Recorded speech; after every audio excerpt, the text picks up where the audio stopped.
بسم اللہ الرحمن الرحیم۔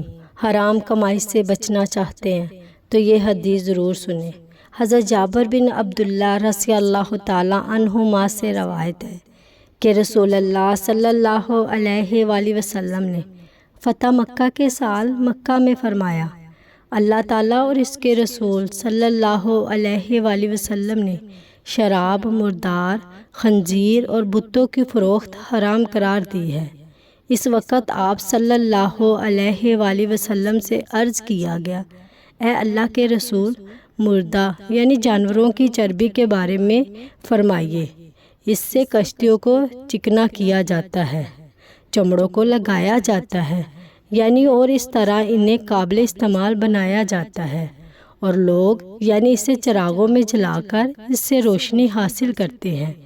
آپ صلی اللہ علیہ وآلہ وسلم نے فرمایا، نہیں، یہ سب چیزیں حرام ہیں۔ پھر رسول اللہ صلی اللہ علیہ وآلہ وسلم نے فرمایا، اللہ تعالیٰ یہودیوں کو تباہ کرے، اللہ نے ان پر چربی حرام کی تو انہوں نے اسے پگھلا کر بیچ ڈالا اور اس کی قیمت کھا گئے۔ حلال روزی ایک مسلمان کی سب سے بڑی دولت ہے۔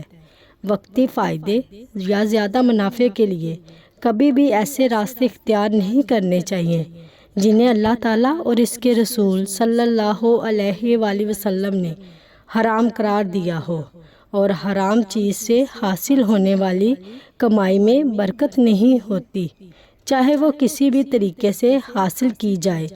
کامیابی اسی میں ہے کہ انسان ہر حال میں حلال کمائے، کیونکہ حلال رزق ہی دنیا میں سکون اور آخرت میں نجات کا ذریعہ بنتا ہے۔